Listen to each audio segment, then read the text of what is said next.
Joker 2017 catégorie des passionnés, nous avons Évolution et Je n'invente rien, un jeu de Crapuchette, Knorr et Machin, édité chez Funforge. Alors Diego, tu vas nous expliquer en quelques instants une évolution qui a mis des millions d'années. Tout à fait, impossible de rentrer dans les détails, sinon ce serait trop long, mais un tour de jeu consiste en quoi? Premièrement, nous avons une mare où il va y avoir de la nourriture et chaque joueur a au départ une espèce où il y a deux petits points qui vont pouvoir modifier la population de l'espèce ou la taille de l'espèce.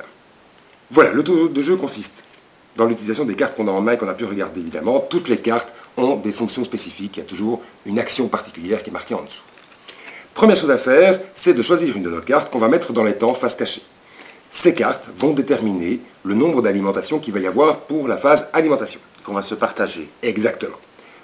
Après ça, c'est au joueur à jouer, et là, soit il peut faire trois choses: défausser des cartes pour gagner des espèces supplémentaires, défausser des cartes pour augmenter la population de son espèce ou la taille de son espèce, et enfin, dernière chose qu'il peut faire, c'est déposer des cartes au-dessus de son espèce face cachée, qui va être un trait d'évolution, tout simplement, qu'on dévoilera après. D'accord.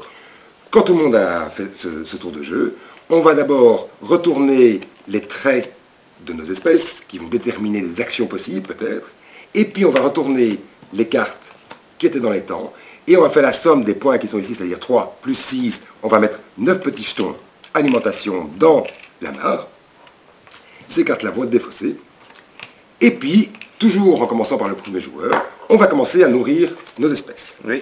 Nos espèces, suivant leur population, doivent avoir suffisamment de nourriture. Si jamais je n'ai pas assez de nourriture par rapport à la population de mon espèce, elle va diminuer en population. Évidemment, il y a famine. D'accord.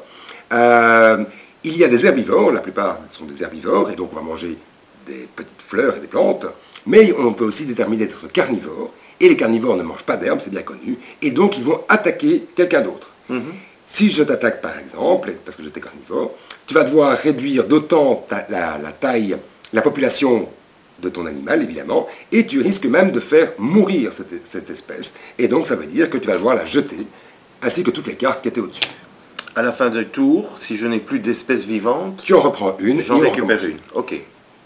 On va se distribuer toute la nourriture qui est ici. Après ça, on va réduire ou au contraire augmenter nos espèces. Et puis, on recommence une nouvelle manche. Et si tu as trop de nourriture par rapport à ta population?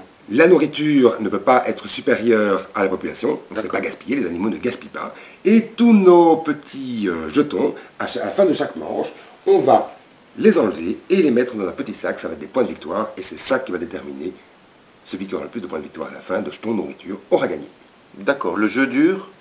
Il faut compter une bonne heure et demie. Il y a une version plus rapide aussi pour la première partie quand on est un grand nombre de joueurs. Ok.